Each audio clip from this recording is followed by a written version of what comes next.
Dulunya saya nggak mau pulang mas, di Jepara tuh nggak mau sama sekali. Terlalu pelosok ya? Bisa apa sih gitu, di Jepara tuh bisa apa, temen-temennya juga susah gitu kan, susah.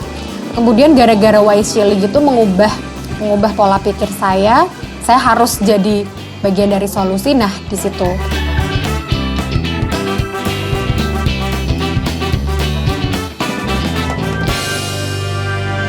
Halo teman-teman, kali ini kita kedatangan tamu istimewa yang dengan bangga menuliskan bionya perempuan Jepara, konsen isu lingkungan, sosioekonomi, dan pekerjaan sosial. Halo Mbak Ismi panggilannya. Iya betul, halo Mas Rauf. 16 Februari 1964. Betul sekali, 26 tahun. Tahun 16 Februari ada agenda penting apa? Apa tuh ya, 16 Februari 94 atau di tanggal 16 Februarinya. 16 Februarinya saya tahunya adalah ulang tahunnya ulama besar Indonesia. Prof. Quraish Shihab, idola saya. Valentino Rossi. Valentino Rossi juga. Siapa itu? Korea. Presidennya. Presiden Korea sekarang. Yang kedua. Siapa ya? Yang paling penting itu yang ada hubungannya dengan hobinya lingkungan. Protokol Kyoto. Protokol Kyoto pengurangan emisi karbon dilaksanakan 16 Februari. Oh wow, ternyata banyak sejarahnya ya. Betul. Maka dari itu rasanya Mbak Ismi sedang mengukir sejarah. Amin, saya berharap juga seperti itu. Semoga kedepannya benar bisa mengukir sejarah ya. Ya. Najwa Shihab. Rosiana Silalahi. Pilih siapa? Najwa Shihab. Sosro Kartono, Kartini. Dua-duanya. saya lebih ngefans sama Kartini. Tapi nggak bisa ya, itu dua hal yang sama sukanya sih. Tapi karena saya perempuan, oke, saya milih Kartini. Karena beliau menginspirasi saya a lot, banyak sekali. Saya pilih Kartini. Lingkungan hidup. Ekonomi sosial.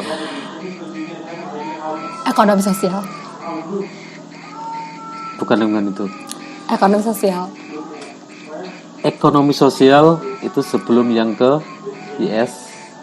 Waishili. Yes, sebelum Waishili. Ya. Nah, dari semua aktivitas hari ini ada Jepara Green Generation. Betul. Ada bisnis. Sekarang saya running bisnis kuliner, betul. Ada kegiatan sosial banyak sekali. Sebelum ke situ, saya ingin kembali ke masa lampau. Asik. Tahun pertama, tahun kedua, itu semua terbentuk dari lingkungan sekolahan maksudnya, atau ada pengaruh dari didikan orang tua. Oke, jadi saya ngomong berapa tahun ke belakang ya, dari kecil ya berarti. Saya tuh memang kalau bapak itu mendidik saya, pendidikan itu yang utama. Jadi kayak kalau sekolah gitu, pendidikan itu bukan hanya pendidikan sekolah dasar aja, tapi kayak yang lebih basicnya tuh ke agama. Jadi beliau selalu mendidik bahwa sekolah yang utama. Saya bahkan dulu kecil itu kalau nggak sekolah madrasah, sekolah agama itu nggak disekolahin SD. Jadi itu adalah warisan bapak yang sangat berarti. Kemudian saya diajarkan untuk berani mengambil keputusan sendiri sejak kecil memang.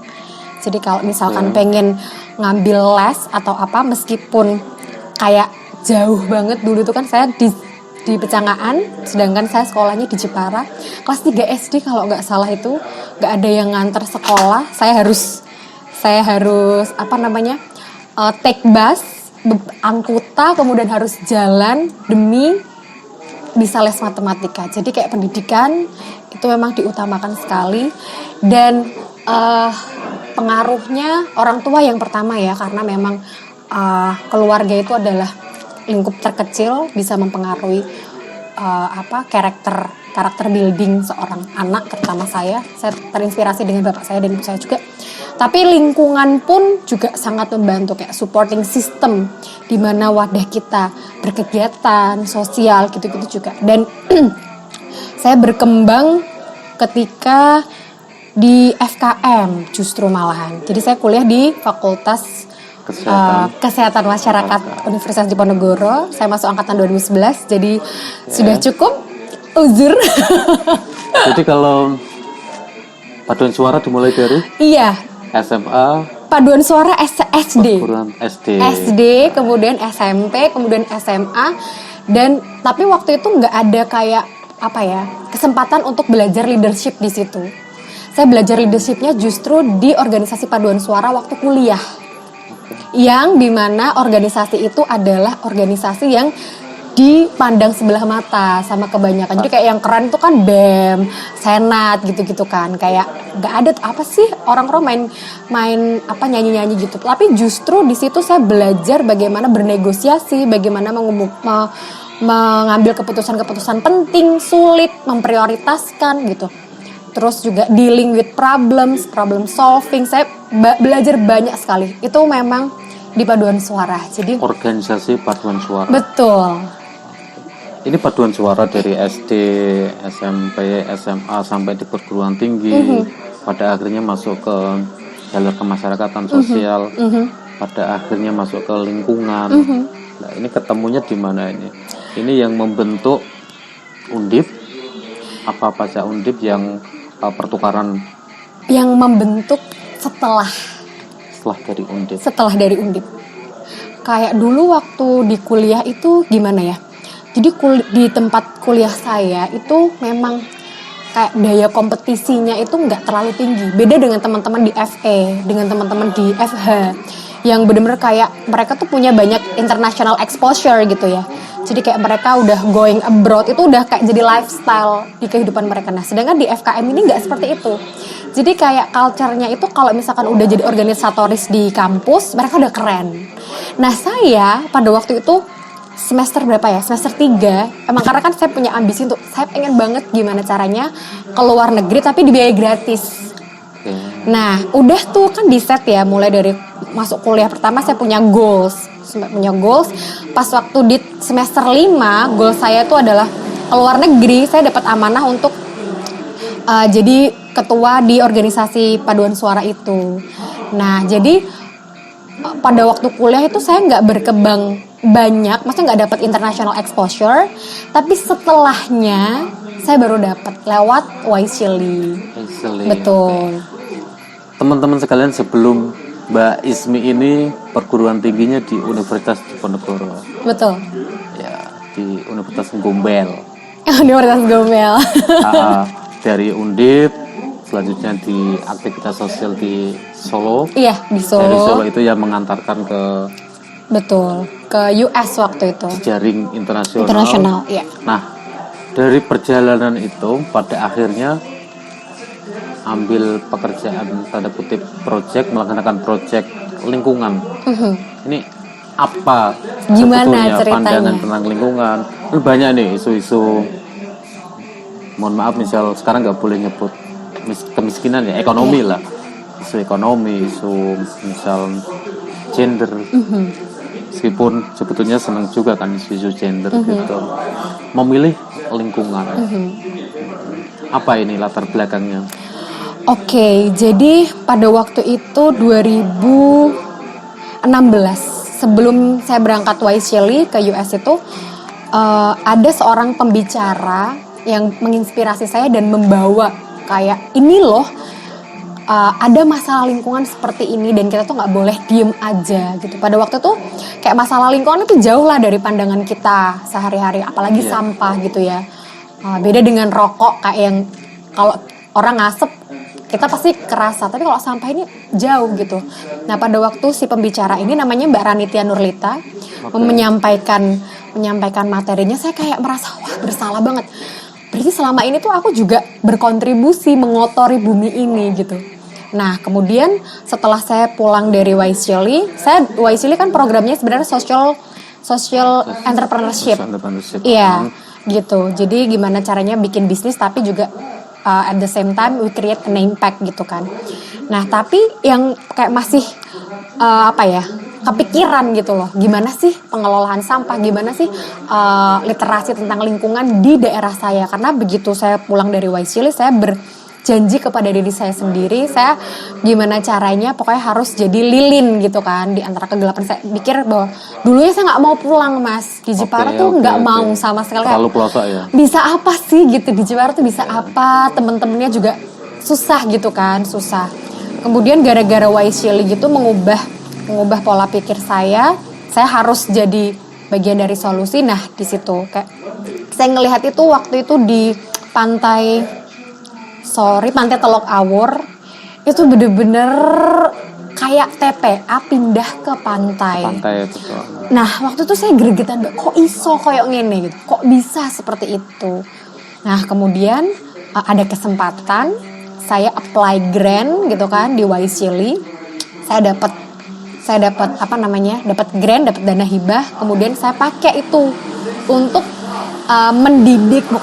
mengumpulkan anak-anak muda Jepara yang memang concern dan punya ketertarikan, punya kegelisahan dan gregetan banget nih kalau ngelihat sampah berserakan gitu-gitu.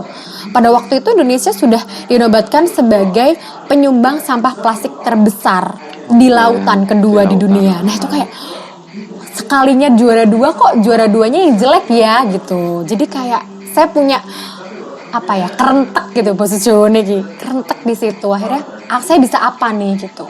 Nah memanfaatkan jejaringnya Waisili ini, saya mengumpulkan anak-anak muda di Jepara untuk membangun literasi tentang lingkungan, kesadaran biar kita bisa lebih aware ke lingkungan itu. Sejak tahun 2017.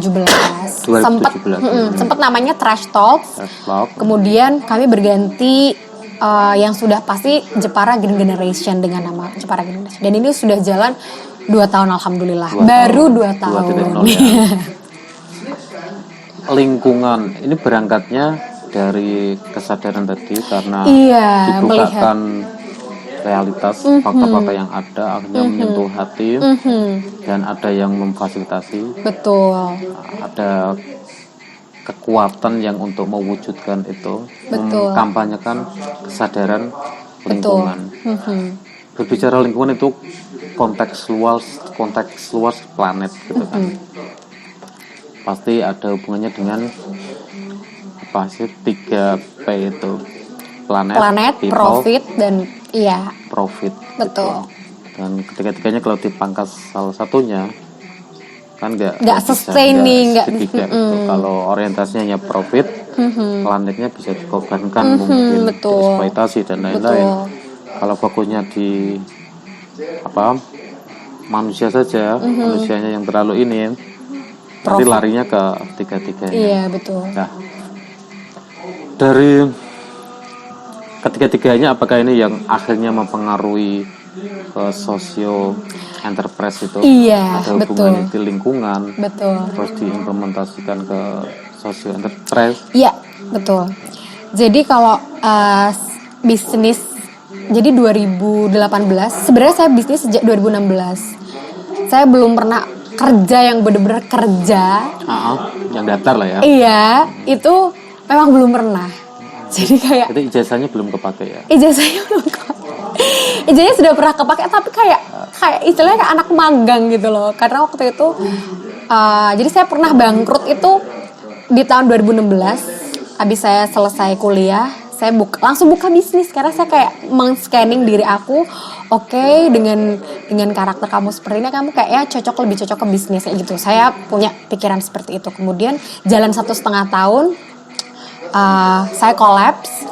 Terus dapat Waisili itu, delalah kok sama, maksudnya sesuai dengan yang tak butuhkan, social and entrepreneurship.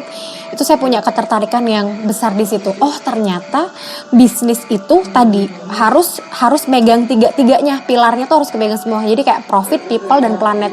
Kalau you are running a business, kamu harus bisa making profit gitu. Kalau enggak, bisnis kamu enggak sustainable. Tapi kamu at the same time juga harus empowering people gitu. Kalau enggak gitu, kamu jadi eksploitasi ke orang. Terus kalau kamu juga harus bisa memikirkan bagaimana bisnis itu sustainable untuk lingkungan atau ramah lingkungan. Nah, kemudian ini semua itu menginspirasi saya gimana ya pada waktu awal-awal Kedai Ismi. Jadi nama bisnis saya Kedai Ismi berdiri itu saya udah eliminating plastic bag. Nah tapi jadi kayak apa ya, orang yang sok-sokan gitu datang sok-sokan, kayaknya aku anti plastik nggak mau gitu. Tapi ternyata pasar itu belum siap. Karena kan memang nggak bisa perubahan itu kayak gradually changing itu nggak bisa, extremely changing itu nggak bisa. Jadi harus diubah pelan-pelan. Makanya itu saya bikin Jepara Green Generation untuk meningkatkan kesadaran masyarakat bahwa ini loh kita tuh bisa memilih hidup lebih minimalis, zero waste atau less waste deh paling enggak. Nah jadi kayak satu waktu itu Kedai Ismi menerapkan penggunaan stainless straw, iya, instead of plastic straw. Jadi kayak mulai dari itu orang tuh bertanya. Pada waktu itu belum rame di kedai itu, ini apa ya kak, kok bagus ya gitu. Nah dari situ itu belum punya Jepara Green Generation. Dari situ aku kayak ngasih tahu, oh ini loh visinya Kedai Ismi tuh seperti ini kayak gitu. Jadi lewat bisnis juga bisa nih disempilin pesan-pesan lingkungan sampai akhirnya Jepara Green Generation terbentuk. Kita kolaborasi sama DLH dan CSR-nya salah satu dari company di Jepara bikin reusable bag for ojol. Karena saya merasakan waduh, waktu itu kan dapat resisten ya, pasar tuh resisten, kok pelit banget sih nggak mau ngasih plastik gitu, padahal cuma 100-200 perak gitu. Nah market belum sadar nih kalau ini loh ada permasalahan seperti ini gitu loh, karena sampah, again aku ulang bahwa masalah sampah ini tidak nampak di mata mereka. Jadi kayak begitu mereka buang udah nggak mikirin mau kemana gitu, terserah gitu, jauhkan ke TPA gitu, nggak secara langsung berdampak di diri mereka, tapi kita kan akan mewarisi itu terus gitu kan. Nah itu yang pelan-pelan gitu. Jadi dari situ terus aku punya bareng sama teman-teman Jepara Green Generation, gimana kalau misalkan kita itu partnering sama Dinas Lingkungan Hidup, bareng-bareng menyukseskan program-program bersama juga kan, karena pastinya juga pemerintah punya agenda yang sama itu di Jakstrada untuk pengurangan sampah plastik, sampah organik dan anorganik. Akhirnya tercetuslah itu reusable bag for ojol. Jadi kayak abang Grabnya itu dikasihin satu-satu supaya mengeliminasi penggunaan plastik. Jadi kalau mereka beli nggak usah plastikan deh gitu. Itu jadi harapannya biar ya kita nggak bisa menutup kesempurnaan ya, tapi paling enggak kita berubah sedikit demi sedikit. Oke. Mbak, isu lingkungan hidup, socio enterprise, pekerja sosial, hampir mirip-mirip, tapi ada perbedaan. Di antara ketiga, apa yang top, middle, low, prioritas? Oke, yang paling top memang social business, kemudian lingkungan sama kegiatan sosial punya same level. Jadi itu memang kayak panggilan. Memang panggilan, nggak bisa kayak Ismi tuh cuma doing a business, running a business, making money, earning money gitu, nggak bisa. Jadi itu adalah sesuatu yang membuat hidup saya jadi lebih hidup. Jadi kalau misalkan orang tua saya bilang, "Mbok di stop gitu, kamu kayak kenapa sih kok repot-repot gitu," kayak nggak bisa, karena ya itu yang membuat kebahagiaan saya itu gitu. Ketika saya bisa bermanfaat untuk sekitar, untuk orang lain kayak gitu, dengan apapun lah yang saya bisa, sedikit ilmu yang saya punya di share, itu yang membuat saya kayak jauh lebih hidup lah gitu. Oke. Apa ketiga-tiganya ini, lingkungan, sosial bisnis ini bergabung jadi satu, atau di kewirausahaan dimasukkan campaign misal?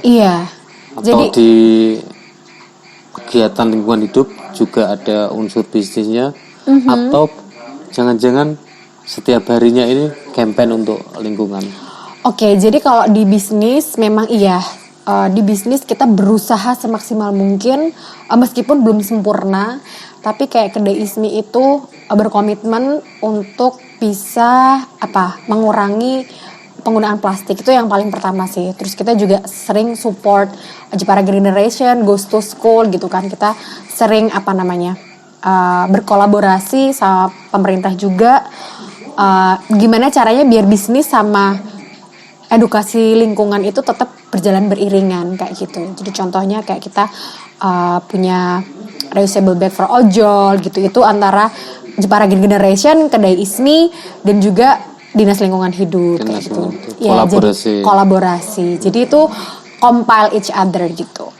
Ini persoalan lingkungan hidup kan persoalan yang tidak bisa dianggap remeh ya. Betul. Kenapa sih kok mau? Karena gimana ya, saya nggak pingin anak cucu saya itu nanti diwarisi segudang permasalahan karena generasi sebelumnya gitu. Jadi kayak, ayo ini tanggung jawab bersama nih gitu.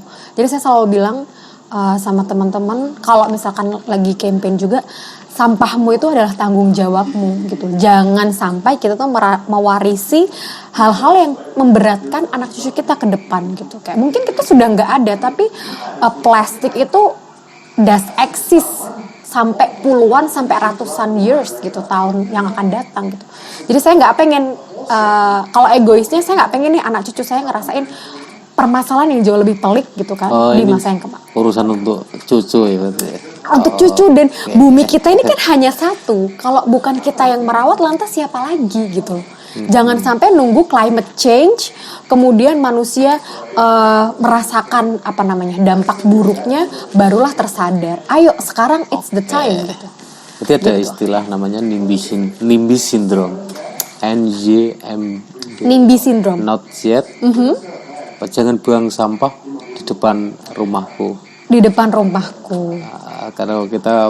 Kalau rumah yang berdekatan itu ada rumah, jangan buang sampah di depan rumahku. Kayak itu konteks NIMBY syndrome itu pesisir sebetulnya kan. Jangan buang sampah di depan rumahku. Laut ini dianggap rumah. Iya. Jangan dibuang sampah. Ya di tempatnya harusnya. Jadi kalau sebelum justru malah yang paling bikin miris ketika kita bebersih pantai, coastal clean up, itu adalah kita bersihin nih sampai yang di depan mereka. Yang mana itu tuh adalah tempat dagangan atau rumah mereka gitu, kayak contohnya di Teluk Awur gitu kan, kayak serang banget di sana. Itu tuh melihat orang lain ngebersihin, they don't have kayak feeling untuk ikut ngebantu. Padahal ini loh, kita tuh bersihin halamanmu gitu loh. Kenapa kok sampai nggak ada sih keinginan untuk iya sih tak ewangi, maksud tak bersihin juga gitu. Itu yang masih jadi PR bersama sih gitu. Jadi harus ada kolaborasi memang. Pemerintah nggak bisa jalan sendirian. Dan pemerintah juga harus ngegandeng komunitas-komunitas ini. Nggak boleh lagi kayak menganggap bahwa anak muda ini bisa apa sih gitu. Harusnya kita bisa saling kerjasama gitu, bareng-bareng. Karena collaboration is the key sekarang itu untuk menyelesaikan banyak problem gitu ya. Saya rasa itu. Aku tertarik, ini pilihan Mbak Ismi ini pilihan yang tidak populis ya, tiga-tiganya. Isu lingkungan, sosio enterprise ya, kewirausahaan sosial ini kan belum populer banget di Indonesia. Terus pekerja sosial. Pekerja sosial ada jurusannya kan sekarang beberapa, tapi belum populis gitu. Kebanyakan ya kita sebagai orang yang antusias terhadap isu-isu sosial kan. Ini kan tiga-tiganya belum populis, pilihan yang berat gitu kan, apalagi lingkungan hidup. Nah, kenapa sih memilih jalur itu, memutuskan atau jadi pilihan? Oke, jadi memang saya percaya bahwa yang membedakan kita hari ini dengan hari kemarin itu adalah orang yang kita ketemui dan buku yang kita baca. Lewat buku saya nggak bisa dapat pengalaman dan nggak bisa tercerahkan untuk berjalan sejauh ini. Tapi lewat pengalaman gitu kan, jadi kayak Wise Chili is my turning point in my life gitu. begitu saya melihat, oh ternyata dunia ini seperti ini ya. Kayak saya ketemu sama orang-orang yang sibuk mikirin urusan yang bukan urusan mereka sendiri. Sehingga ketika saya masuk, diberikan kesempatan untuk ketemu dengan orang-orang seperti mereka, I get inspired by them. Oh ya, apa kontribusi yang bisa saya lakukan untuk lingkungan saya gitu. Paling nggak kalau misalnya nggak bisa besar-besar, untuk keluarga saya, untuk sekitar saya, untuk Jepara saya, untuk Jepara kita semua. Jadi emang sudah jadi panggilan mungkin ya. Kenapa kok repot-repot? Ya karena saya tahu, saya dapat informasi, saya tak ngerti ilmunya, ketika nggak di share it back, saya punya beban moral. Saya punya beban moral gitu. Jadi sering kayak ibu saya bilang, "Bo, ya fokus gitu, nggak usah lah lagi kayak semua job diambil gitu." Baru kemarin saya dibilang gitu, "Oke, ini kayaknya kamu harus fokus ke nikah." Tapi kayak nggak bisa. Ini yang membuat hidup saya itu jauh lebih hidup, karena when I help someone, I making my own happiness gitu. Ketika saya bermanfaat buat orang lain, saya merasa itu kebahagiaan saya. Meskipun nggak satu-satunya kebahagiaan ya, tapi itu kayak rasanya tuh priceless gitu loh mas. Dan saya selalu ketagihan untuk berbuat sesuatu yang lebih baik lagi, sesuatu yang lebih baik lagi. Jadi in a short way saya bilang ini emang panggilan sih, karena seperti Mas Rauf pasti juga punya misi kan di dunia ini tuh apa sih yang mau dikejar gitu. Kayak kita nggak mungkin membahagiakan diri kita sendiri sementara kita tahu bahwa kita tuh punya kegelisahan atau kegeregetan lah untuk membuat sekitar kita ini jauh lebih baik. Dan ketika kita punya kesempatan untuk itu, why not gitu loh. Kenapa kita tidak laksanakan itu? Karena mungkin itu memang kayak apa ya, istilahnya kayak ini loh, kamu itu manusia di muka bumi, kamu kutugaskan untuk menjadi entah itu pemimpin, entah itu apa namanya, bagianmu. Nah itu, jadi saya percaya itu mungkin ini panggilan dan tugas telah Tuhan untuk ya ditugasin untuk seperti ini. Jadi saya selalu punya semangat untuk itu. Ya, itu apa istilahnya, kata kunci yang dipegang selama ini ya. Iya. Teman-teman, Mbak Izmi ini punya jejaring internasional dan hasil dari jejaringnya itu diimplementasikan di lokal, yakni kebetulan di Jepara karena beliau lahir di Jepara. Ini menarik, informasi di internasional dibawa ke Jepara. Semoga apa yang dilakukan ini juga terdengar sampai ke jejaringnya yang ada di sana-sana. Nah, rasanya berkawan di belahan dunia tidak jadi hambatan lagi. Betul ya. Dan satu kata yang bisa disampaikan terkait dengan semangat belajar itu apa sih sebetulnya yang mendasari nggak berhenti belajar sampai ke sana ke sini? Kalau saya punya prinsip yang harus selalu dipegang itu selalu haus lah sama ilmu gitu, kayak be a long life learner gitu. Ketika kita selalu nge-upgrade ilmu kita gitu kan, kita selalu belajar hal-hal yang baru, dan itu yang membuat kita jauh lebih wise, jauh lebih bijak, jauh lebih ngerti apa yang harus kita lakukan dalam hidup, lebih peka, lebih bisa empati ke sosial, ke lingkungan sekitar kayak gitu. Jadi perlu menjadi penting bagi saya untuk tahu apa sih tujuan saya gitu loh. Apa sih yang mau saya selesaikan, apa sih yang menjadi kegelisahan saya, sehingga itu tuh selalu menjadi bahan bakar saya untuk bergerak melakukan sesuatu karena saya punya alasan yang jelas gitu.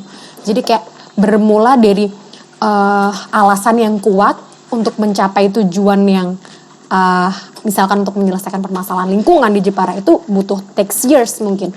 Kalau saya nggak punya alasan yang kuat di situ, saya nggak punya bahan bakar yang cukup untuk menempuh perjalanan jauh ke sana, saya pasti akan kelelahan. Dan kunci dari itu semua selain alasan juga, milikilah supporting system yang mendukung gitu. Jadi kayak kanan kirinya harus punya lingkungan yang mendukung, bareng-bareng berkolaborasi untuk menyelesaikan masalah yang itu. Karena di zaman sekarang sudah eranya bukan kompetisi tapi kolaborasi. Iya betul.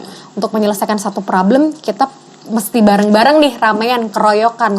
Betul, untuk menyelesaikan itu sih. Ya, itu teman-teman, visi hidup, tujuan hidup, semangat hidup, dan diyakini jadi aksi dan akan jadi prestasi.